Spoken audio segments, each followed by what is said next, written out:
Bismillahirrahmanirrahim.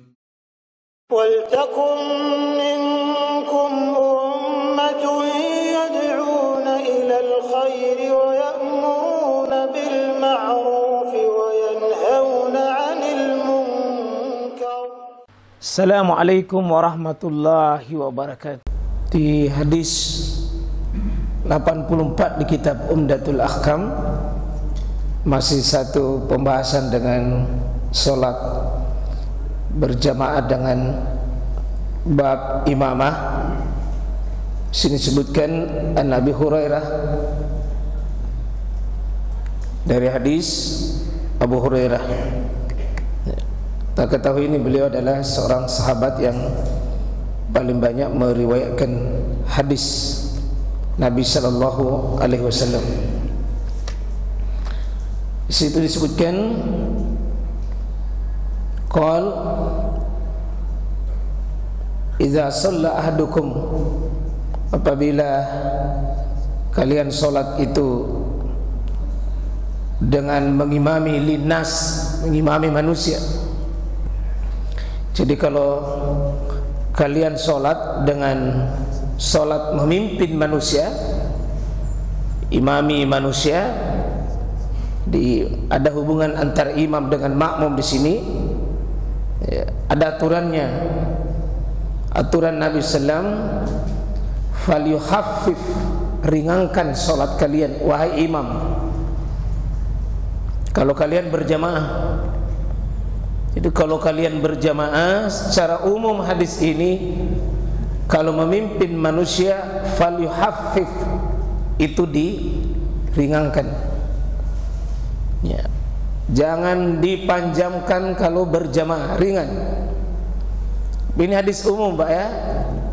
Yang dimaksud di sini adalah salat berjamaah secara umum seperti salat 5 waktu. Tentu ada nanti salat berjamaah yang memang sudah permanen, itu dianjurkan tetap panjang, seperti salat gerhana, itu sifatnya umum dipanjangkan. Seperti salat malam qiyamul lail, itu sifatnya dipanjangkan meskipun dia berjamaah. Jadi kalau kita membaca hadis, maka dihadirkan semua informasi itu untuk bisa memahami hadis-hadis yang lain. Kadang sesuatu itu utama seperti panjang, tetapi tidak pada sebagian tempat itu berlaku. Kadang sebuah hal itu sangat diutamakan, tetapi pada sebagian tempat itu dicabut, itu tidak dipakai itu karena adanya asbab-asbab lain pula. Nah, oleh karena itu imam itu perhatikan, jika dia memimpin sholat, sifat umumnya falyukhaffif, diringankan. Ringan dimaksud di sini ringan yang tidak melampaui batas. Jangan tonsin ringan akhirnya 2 menit selesai. Tetap ringan tetapi tidak melampaui batas, dalam artian tidak merusak itu rukun-rukun salat. Ya, tidak merusak rukun-rukun salat.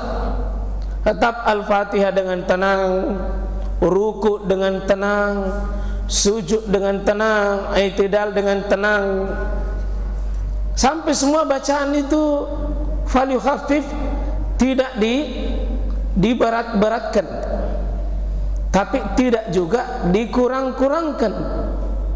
Sebagaimana banyak orang kalau dia sholat terlalu cepat, itu bukan yukhaffif, itu namanya yunaqqis, dikurang-kurangkan.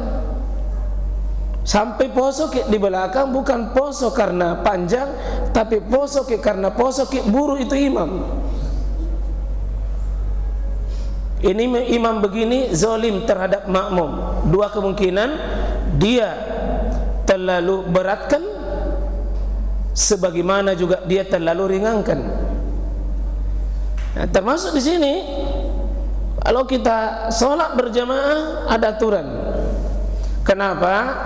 Fa inna fihim, karena jamaah yang ada di dalam ini yang kita bawa, penumpang kita ada kemungkinan 3 menurut hadis ini. Satu adalah ad-dhaifah, lemah, sudah lemah fisiknya karena sudah tua, ya sudah tua. Kalau berdiri itu tendren-tendren utuhna, tidak bisa lagi lama berdiri. Ini disebut dengan ad-dhaif. Ya. Mungkin juga kelemahan dalam hal yang lain. Ya.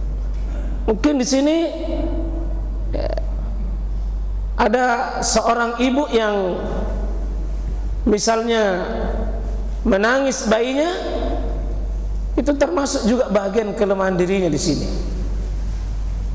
Ya. Ad-dhaif, kelemahan pada dirinya. Yang kedua was-sakim, sakit. Sakit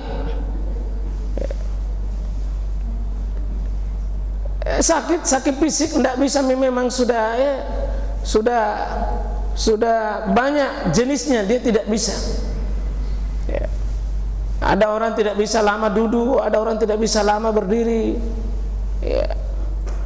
Dan dia menjadi komunitas jamaah kita dalam sholat berjamaah. Kata Nabi, kenali siapa di antara kalian yang anda pikul. Mungkin ada ad-dhaif, ada was-sakim, dan yang ketiga wazal hajah, ada hajatnya, ada keperluannya, ada yang dia buru sesudah sholat itu. Dan ini yang pernah terjadi dalam hadis Bukhari Muslim. Sahabat Muaz bin Jabal memimpin sholat, lalu dia membaca Al-Baqarah dan surah An-Nisa.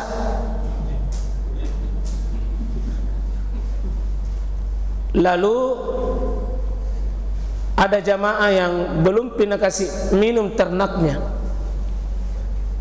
maka karena panjang Muaz bacaannya, ini jamaah yang hadir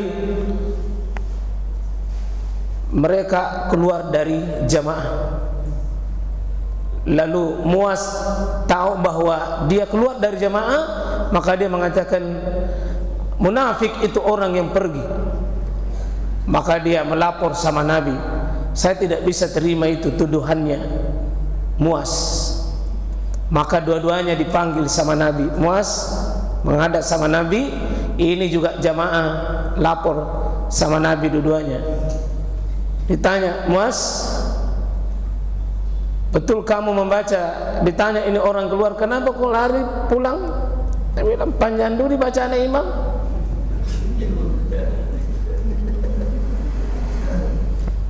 Dan itu akan dibahas tersendiri, Pak, tentang bolehnya memisahkan diri dari jamaah karena ada sebab.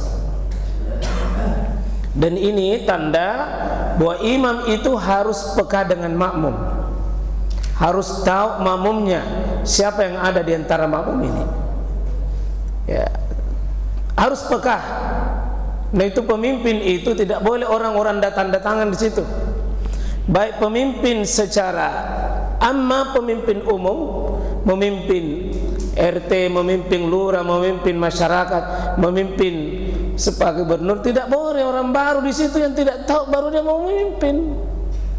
Nah, dia tidak tahu siapa nanti yang punya hajat, yang punya masalah. Nah, itu Nabi pernah disifatkan oleh Allah, laqad ja'akum rasulun min anfusikum. Nah, itu min anfusikum, sudah datang rasul dari kalanganmu sendiri. Itu artinya Pak, pemimpin yang terbaik itu adalah orang yang dekat dengan rakyat, menyatu dengan rakyat, menyatu dengan masyarakat, menyatu dengan umat.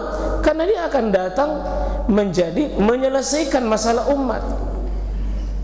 Ini kalau ada orang calon anggota dewan baru, bukan orang di sini baru moton dipilih, mundur mau saja, sembarang tong ini. Artinya jangan dia mengambil alih kepemimpinan seperti ini, orang tidak tahu masalah. Karena itu yang sekalian penting saya ingatkan, jangan kau onjo-onjo jadi imam kalau tidak disuruh. Disuruh pun kau tidak tahu wilayah di situ, jangan. Itu etika. Termasuk jadi muazin tidak boleh azan di tempatnya orang tanpa izinnya. Imam di tempatnya orang tidak boleh tanpa izin. Ya, jadi jangan ganggu gugat wilayah ini. Jadi tukang azan, jadi imam di wilayahnya orang, jangan. Kecuali illa biizni, kecuali dengan izinnya. Kecuali dengan izinnya. Meskipun kita penghafal Quran. Karena menjadi imam bukan cuma sekedar bacaannya, tapi memahami. Dan Imam Ahmad menjelaskan dalam syarah kitab ini, itu sangat bagus sekali, bahwa meskipun satu jamaah tapi ada yang sakit, Pak, tetap yang satu itu patokan. Yang lain ini penuh jamaah tapi ada satu sakit itu yang dijadikan, jangan kasih panjang kalau ada sakit.